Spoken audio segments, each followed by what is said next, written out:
On October 5, 1910, gunfire echoed across the Praça do Comércio in Lisbon as naval artillery signaled the collapse of one of the oldest uninterrupted monarchies in European history. Within 48 hours, the young King Dom Manuel II boarded the royal yacht Amelia at the coastal village of Ericeira, leaving mainland Portugal forever and inaugurating a century of republican governance. Yet, as the ship vanished past the Atlantic horizon, it carried away not merely an ousted 18-year-old sovereign, but the institutional culmination of a dynastic lineage that had guided Portuguese statecraft since the rise of the House of Braganza in 1640. The question of where the rightful heir to the Portuguese throne resides today is not a simple matter of locating a private address, but an investigation into how a deposed royal house survived decades of forced exile, healed bitter 19th century Civil War schisms, and adapted to a modern democratic republic. When international observers refer to the last heir of the Portuguese royal family, they frequently overlook the vital legal and historical distinctions between biological descendants, legal claimants under monarchical constitutional law, and the recognized heads of dynamic historic houses. The Portuguese succession represents a unique dynastic transition because the direct constitutional line became extinct in the male branch in 1932, requiring a historic reconciliation between once warring genealogical factions. Today, the central public figure representing the Portuguese monarchical legacy is Dom Duarte Pio, the 24th Duke of Braganza, alongside his direct dynastic heir, Dom Afonso, Prince of Beira. Far from living in political isolation or mounting challenges against Portugal's constitutional order, they reside openly in the historic municipality of Sintra and maintain estates across central and northern Portugal. Operating as cultural ambassadors, environmental advocates, and civic patrons, their modern position reflects a rare, formalized harmony between a democratic republic and the living descendants of its ancient crown.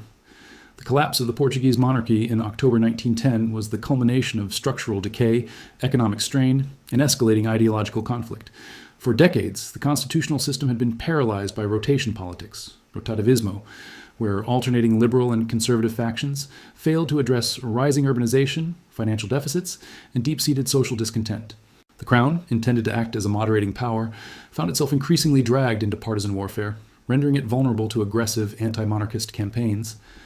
The decisive blow occurred on the afternoon of February 1, 1908, in the heart of Lisbon.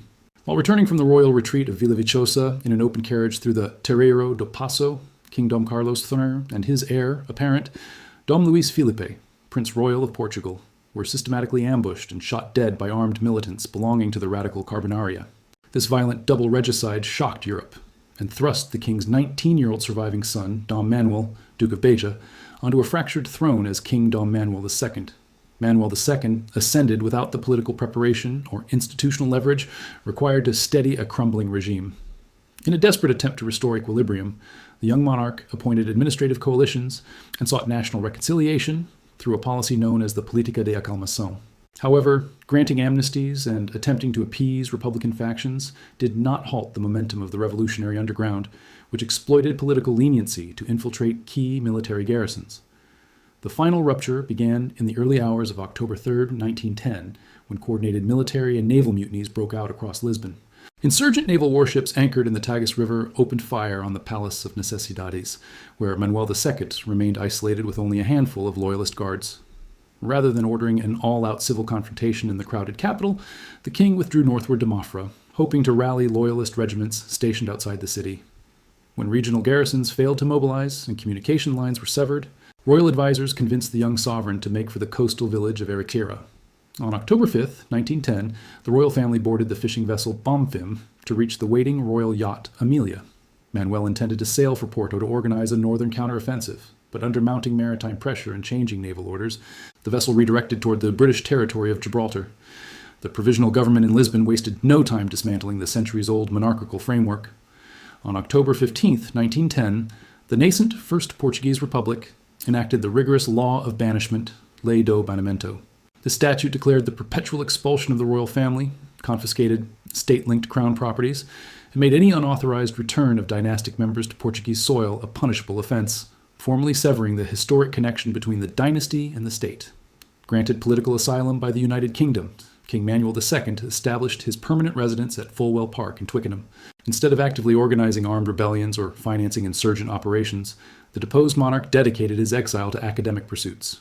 He assembled one of the most comprehensive private libraries of early Portuguese literature in the world, authoring a renowned 3-volume scholarly bibliography on early Portuguese printing that earned him deep respect among European bibliophiles. The tragedy of the exiled royal line deepened on a personal level. In 1913, King Manuel II married Princess Augusta Victoria of Hohenzollern-Sigmaringen, but the union produced no children. Because his uncle, Infante Dom Afonso, Duke of Porto, also died without legitimate offspring in 1920, the constitutional Coburg branch of the House of Braganza faced an imminent dynastic dead end. This biological reality forced monarchist thinkers to confront the inevitable extinction of the ruling branch and prepare for a fundamental realignment of the succession. The roots of Portugal's modern succession puzzle lie not in the 20th century, but in the catastrophic ideological rupture of the early 19th century liberal wars, Guerras Liberais, 1828-1834. When King Dom John VI died in Lisbon in 1826, his eldest surviving son was Dom Pedro, who had already declared Brazilian independence in 1822 and reigned as Emperor Pedro IV of Brazil.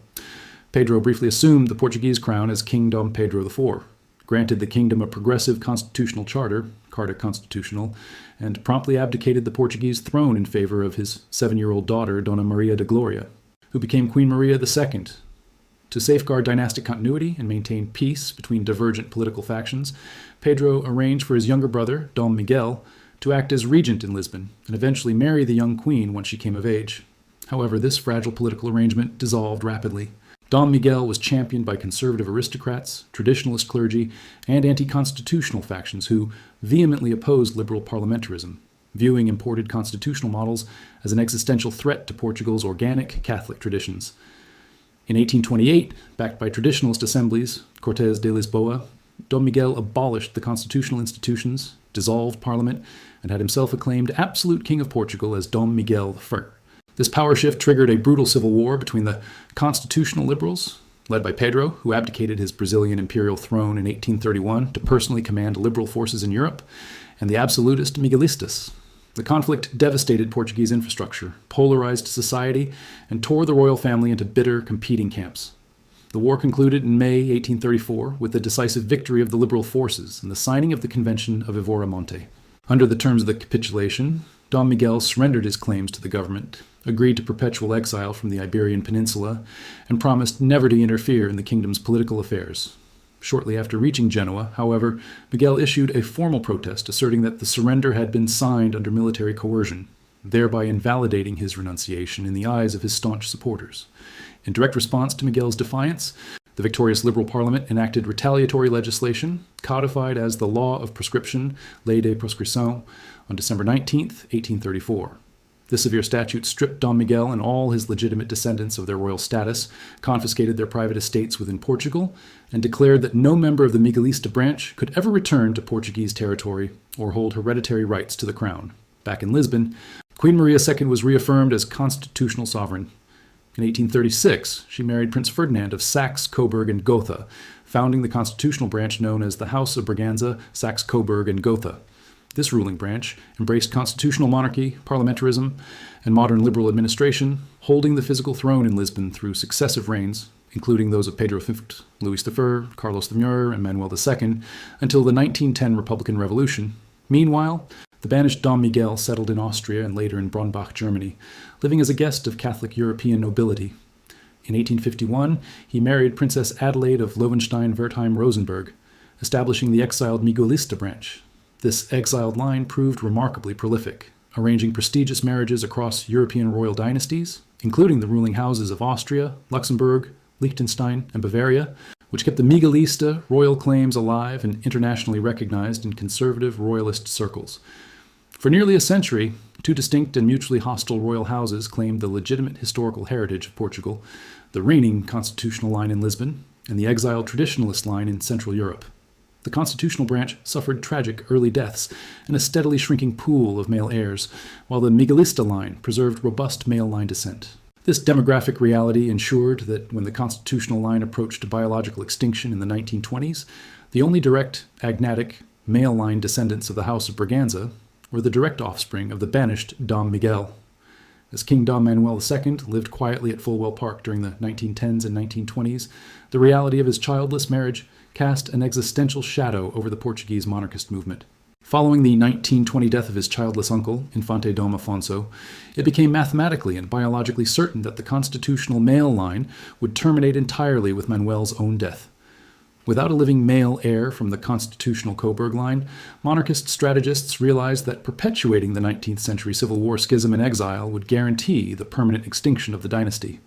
Across continental Europe, the head of the Miguelista branch was Dom Miguel, Duke of Braganza, the son of the banished King Dom Miguel I. In 1907, his son, Dom Duarte Nuno of Braganza, was born in Austria, emerging as the natural dynastic hope for traditionalist monarchists. Both factions in exile recognized that continuing to divide their resources between liberal and absolutist grievances made little practical sense in a century dominated by republicanism and radical political ideologies. The initial diplomatic breakthrough took place in England in 1912, resulting in the informal understanding known as the Pact of Dover. This preliminary meeting between representatives of King Manuel II and the Miguelista pretender established a diplomatic ceasefire after nearly 8 decades of open family hostility. While Dover did not resolve all legal intricacies regarding the 1834 banishment laws, it confirmed that both branches were prepared to engage in formal dialogue to preserve the monarchical principle. A decade later, on April 17, 1922, a far more concrete agreement was negotiated in France, the historic Pact of Paris. Under this accord, signed by representatives of both royal factions with the blessing of their leaders, the Miguelista branch formally accepted the historical principles of constitutionalism, national representation, and parliamentary legitimacy. In return, King Manuel II implicitly acknowledged the young Dom Duarte Nuno as his presumptive dynastic heir should the king pass away without surviving legitimate children. The critical turning point occurred with the sudden, unexpected death of King Dom Manuel II on July 6, 1932, at his English residence at the age of 42, caused by acute tracheal edema. King Manuel's passing marked the absolute extinction of the Braganza, Saxe, Coburg, and Gotha line. The loss sent shockwaves through the monarchist diaspora, but the groundwork established over the preceding 2 decades prevented chaos or violent fragmentation among loyalists. Immediately following the king's death, his grieving widow, Queen Augusta Victoria of Hohenzollern-Sigmaringen, together with the Central Council of the Causa Monarchica, the official umbrella organization representing constitutional royalists in Portugal, officially recognized Dom Duarte Nuno as the legitimate head of the Royal House of Portugal. This historic proclamation formally united the 2 rival branches under a single dynastic authority for the first time since 1828. This resolution was a masterclass in dynastic pragmatism. Dom Duarte Nuno, though born into Austrian exile and carrying the heritage of the traditionalist faction, was now the undisputed Duke of Braganza, recognized by the constitutionalists. The dynastic claim had officially reverted to the senior surviving male line of the original House of Braganza, restoring the continuity that had been broken during the 19th century civil wars. By healing this profound historical rift, the Portuguese royal house avoided the fate of other deposed European dynasties that permanently fractured into competing, irreconcilable pretenders. With dynastic legitimacy consolidated within his person, Dom Duarte Nuno could turn his attention away from internal family feuds and focus entirely on the next monumental challenge, securing the right to return home from international exile to Portuguese soil. Dom Duarte Nuno's upbringing and early adulthood were entirely shaped by the realities of exile. Born in Siebenstein, Austria, in 1907, he was educated in Austria and Switzerland, eventually graduating with a degree in agricultural engineering from the University of Bern. This technical training instilled in him a practical understanding of land management and rural economics, diverging sharply from the purely decorative or military education typical of 19th century European royalty. He understood that if the House of Braganza were ever to reestablish its relevance in Portugal, it would have to do so through demonstrable competence and cultural value, rather than obsolete claims to absolute rule. However, the legal barriers to his return were formidable. Both the 1834 law of prescription, directed against the Miguelista branch, and the 1910 law of banishment against the entire royal house remained in full effect within Portuguese jurisprudence. To complicate matters further, the political landscape of Portugal had transformed profoundly following the 1926 military coup, which by 1932 had coalesced into the authoritarian Estado Novo, new state, under the iron leadership of Prime Minister Antonio de Oliveira Salazar. Salazar's attitude toward the monarchy was pragmatic, detached, and strategically calculated. While the dictator held conservative, Catholic, and traditionalist views, he had no intention of relinquishing executive power or restoring a monarch who could serve as an alternative center of national loyalty. Salazar maintained a formal distance from monarchist organizations, tolerating royalist sentiments only so long as they remained purely cultural and posed no organized political threat to his corporatist regime. During the perilous years of World War II, Dom Duarte Nuno resided primarily in neutral Switzerland, acting as a discreet diplomatic figure and preserving Portuguese historical identity amid the collapse of continental stability. He purposefully avoided aligning the royal house with Axis powers or totalitarian ideologies, maintaining open channels with Western allied diplomats and emphasizing the historic, centuries-old alliance between Portugal and Great Britain. A pivotal moment for the dynastic legitimacy of the House of Braganza occurred in 1942, when Dom Duarte Nuno married Princess Maria Francisca of Orleans Braganza in Petrópolis, Brazil.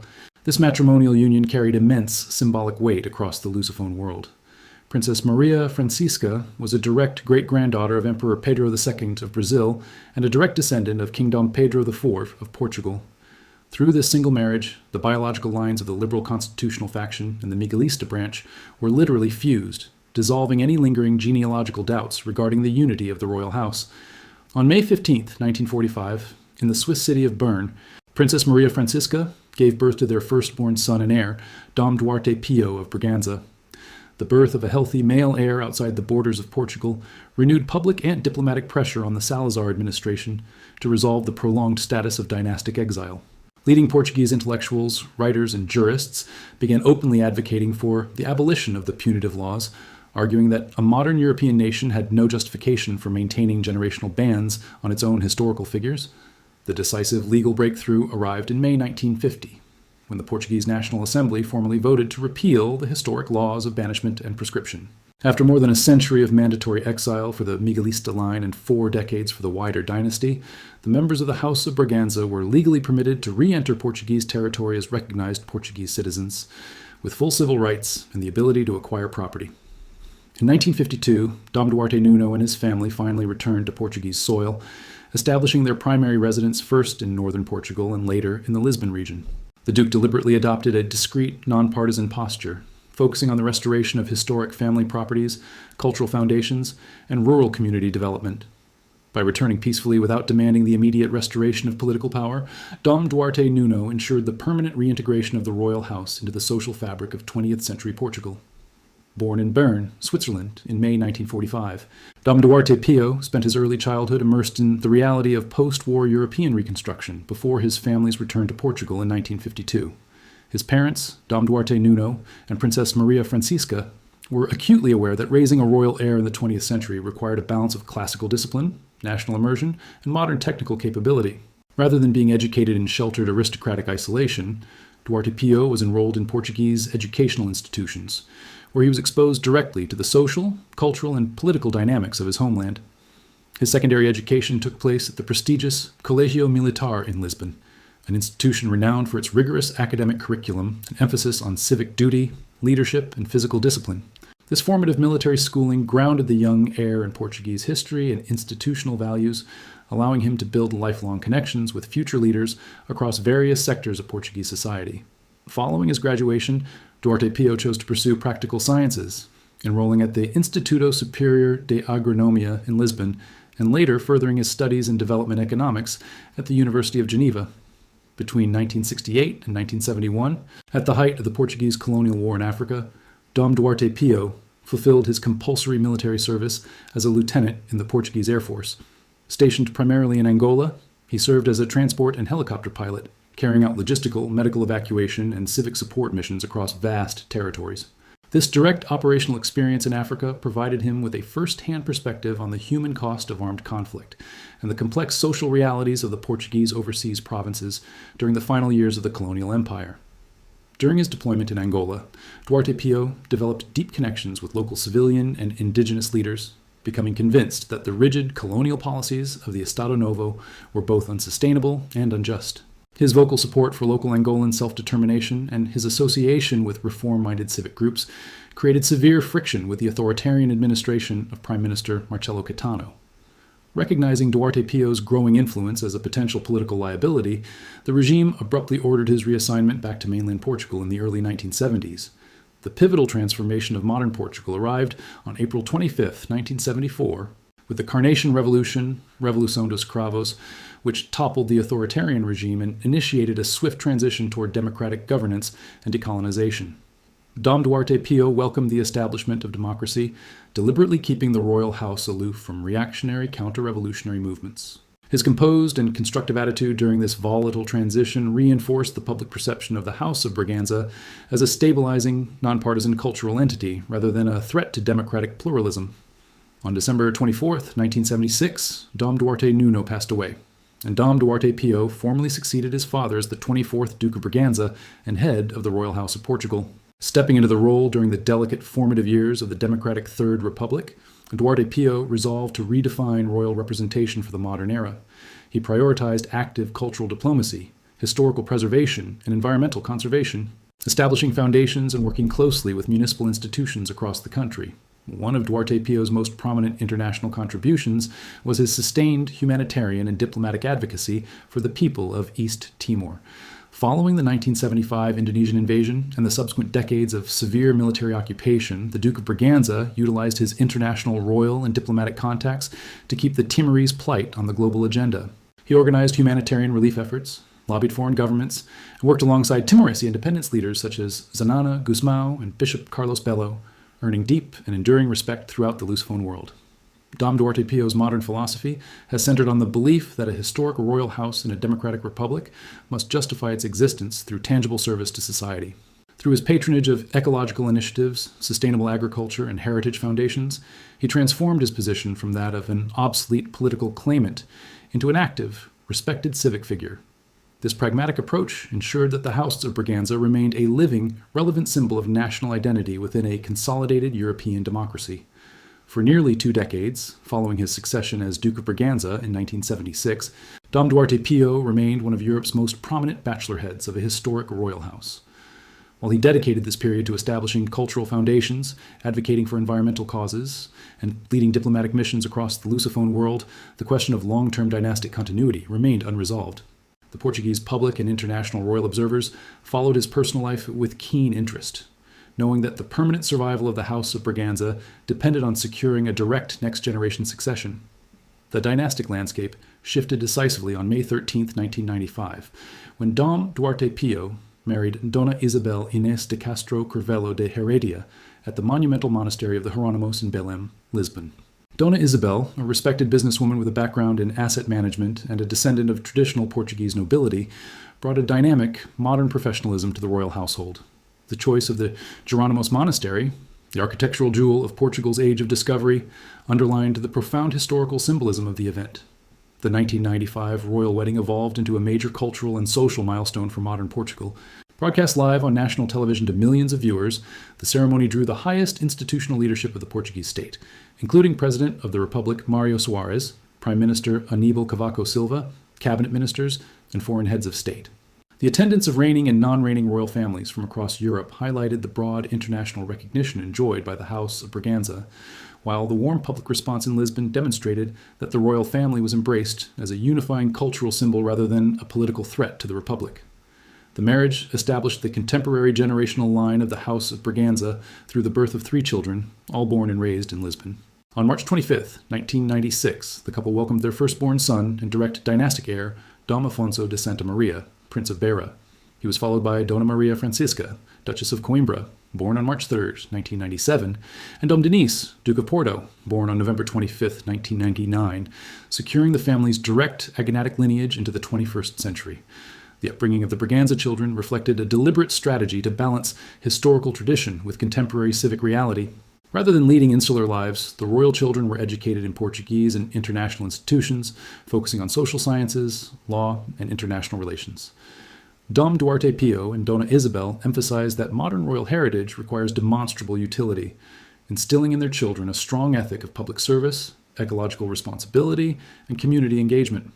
The heir apparent, Dom Afonso, Prince of Beira, has carefully crafted a public identity defined by quiet professionalism and civic duty.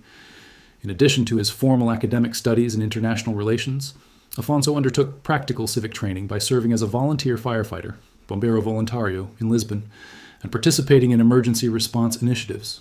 This hands-on commitment to public service earned him broad public respect, illustrating how the contemporary heir navigates the balance between historic title and grounded citizenship. The enduring public fascination with the dynasty was reaffirmed in October 2023 with the wedding of Infanta Dona Maria Francisca to lawyer Duarte de Sousa Araújo Martins at the historic Mafra National Palace. Attended by senior government figures, international royalty, and thousands of well-wishers who gathered in the palace square, the event generated widespread international media coverage. The dignified, celebratory atmosphere showcased the family's continuing ability to connect with contemporary audiences through historic pageantry and genuine civic warmth. Today, the younger generation of the House of Braganza represents a smooth, modern continuity of a 700-year-old tradition. By taking on roles in charitable foundations, historical preservation societies, and diplomatic youth forums, Dom Afonso, Dona Maria Francisca, and Dom Dinis ensure that the family's legacy remains active and relevant. Their contemporary presence proves that the historic crown of Portugal continues to evolve, grounded in personal service, democratic respect, and cultural stewardship. To answer the core question of where and how the modern heirs of the Portuguese royal house live today, one must examine their day-to-day presence within the framework of the contemporary Portuguese Republic. The primary private and working residence of Dom Duarte Pio, the Duchess of Braganza, and their family is situated in the historic parish of São Pedro de Sintra, within the picturesque municipality of Sintra, just west of Lisbon. This estate serves as both a private home and an operational office for managing official correspondence, cultural patronage, diplomatic receptions, and historical archival projects. Sintra holds deep historical significance for the Portuguese monarchy, having served for centuries as the summer retreat for Portugal's sovereigns due to its cool climate, lush forests, and iconic palaces. By residing in São Pedro de Sintra, the family maintains a tangible everyday connection to the cultural heartland of Portugal's heritage while living in close proximity to the political, academic, and diplomatic institutions of the capital city. The residence reflects an understated working environment focused on administrative duties and public service rather than ostentatious palace grandeur. Beyond their base in Sintra, the family maintains deep agricultural and ancestral connections in central and northern Portugal.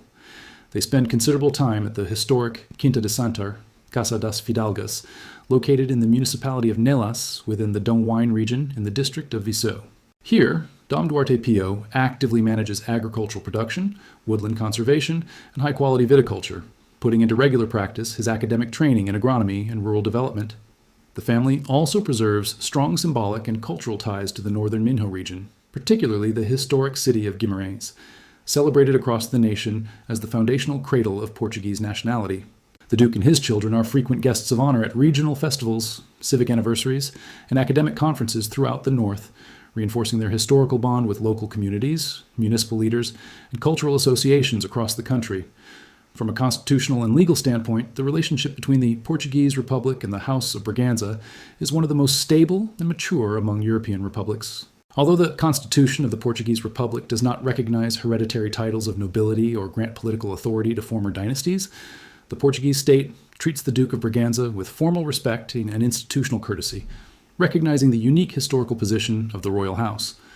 A significant milestone in this legal relationship occurred on April 17, 2006, when the Department of Legal Affairs of the Portuguese Ministry of Foreign Affairs, Ministério dos Negócios Estrangeiros, issued a formal legal assessment. This document recognized that, under international customary law and dynastic practice, Dom Duarte Pio is the legitimate head of the Royal House of Portugal and affirmed that the historic dynastic orders of knighthood, such as the Order of the Immaculate Conception of Vila Vicosa and the Order of St. Michael of the Wing, are private, dynastic properties belonging directly to the head of the house. Furthermore, state protocol and military authorities regularly extend semi-official courtesies to Dom Duarte Pio during major national commemorations, historical anniversaries, and international diplomatic events.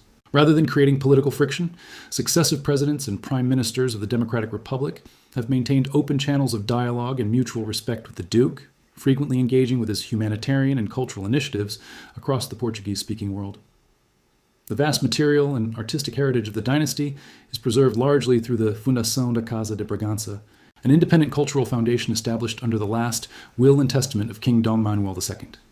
Based at the monumental Ducal Palace of Vila Vicosa in the Alentejo region, this foundation safeguards magnificent royal art collections, historic libraries, carriages, and agricultural estates.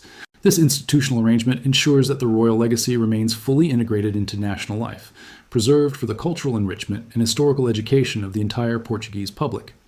A thorough historical examination of the Portuguese succession requires analyzing the peripheral claims and alternative theories that emerged throughout the 20th century. The fragmentation of royal houses in exile often creates competing narratives, and Portugal was no exception. Evaluating these claims against established dynastic statutes and civil jurisprudence clarifies why modern consensus firmly centers on the current lineage. One of the most publicized controversies of the 20th century involved Maria Pia of Saxe-Coburg and Gotha-Braganza, 1907-1995. Claiming to be the illegitimate daughter of King Dom Carlos III from an alleged extramarital relationship, she asserted rights as the rightful hereditary sovereign of Portugal. Through international media campaigns and published memoirs, she garnered sensationalist attention across Europe. Her claims, however, lacked legal and documentary validity within Portuguese dynastic law. Mainstream historians, sovereign dynastic archives, and Portuguese civil courts consistently dismissed her assertions due to conflicting records, unverified baptismal certificates, and the fundamental principle of Portuguese monarchical law that strictly excluded non-dynastic, non-legitimated lineages from the royal line of succession. A more academically grounded legal argument was raised by supporters of the descendants of the Dukes of Lulé. This hypothesis traced its succession argument back to Infanta Dona Ana de Jesus Maria, 1806-1857, the youngest daughter of King Dom John VI, who married the first Duke of Lulé. Proponents suggested that if the Miguelista branch remained excluded under the 1834 prescription laws, the crown should have devolved to the senior surviving constitutional female line. Despite its genealogical basis, the Lulé hypothesis did not gain broad legal or institutional support. It overlooked the binding dynastic reconciliation achieved through the Pact of Paris in 1922, the formal recognition granted to Dom Duarte Nuno by Queen Augusta Victoria and the Causa Monarchica, and the 1950 legislative repeal of the prescription and banishment laws by the Portuguese National Assembly. Other collateral royal lines in Spain, France, and Brazil also share bloodlines with the House of Braganza through historical dynastic marriages. However, the historic fundamental laws of the Portuguese monarchy, Leis Fundamentais do Reino, established during the Cortes of Lamego and codified in the 1826 Constitutional Charter, barred foreign princes holding foreign sovereign titles from inheriting the Portuguese crown to prevent foreign annexation. Through the 1942 marriage between Dom Duarte Nuno and Princess Maria Francisca of Orleans Braganza, a direct descendant of King Dom Pedro IV, the liberal and traditionalist lineages were physically reunified. This marital union resolved any remaining genealogical ambiguities, consolidating the historic rights of both branches into a single, direct line. Consequently, international dynastic bodies, European royal houses, and Portuguese state protocol uniformly recognized Dom Duarte Pio, the 24th Duke of Braganza, and his son, Dom Afonso, Prince of Beira, as the sole legitimate heads and heirs of the historic royal house of Portugal. The trajectory of the Portuguese royal family, from the regicide of 1908 and the naval bombardment of 1910 to the calm estates of contemporary Sintra, illustrates an extraordinary journey of resilience, historical reconciliation, and adaptation. The search for the heir to the Portuguese throne is not a story of isolated pretenders seeking political restoration, but the history of a 700-year-old dynasty finding a constructive, dignified role within a modern democratic republic. Today, Dom Duarte Pio and his heir, Dom Afonso, Prince of Beira, live openly in Sintra and northern Portugal, dedicating their work to cultural diplomacy, environmental protection, sustainable agriculture, and the preservation of Lusophone historical heritage. Their peaceful reintegration into Portuguese society offers a rare model of European post-monarchical harmony, balancing ancient dynastic memory with active civic service. What aspect of the House of Braganza's journey from exile to modern cultural leadership do you find most interesting? Share your perspective in the comments below and let us know which city or country you are watching from today. If you enjoyed this in-depth historical investigation, please make sure to subscribe to the channel, hit the like button, and turn on the notification bell so you never miss our upcoming documentaries on the world's surviving royal dynasties and historical legacies.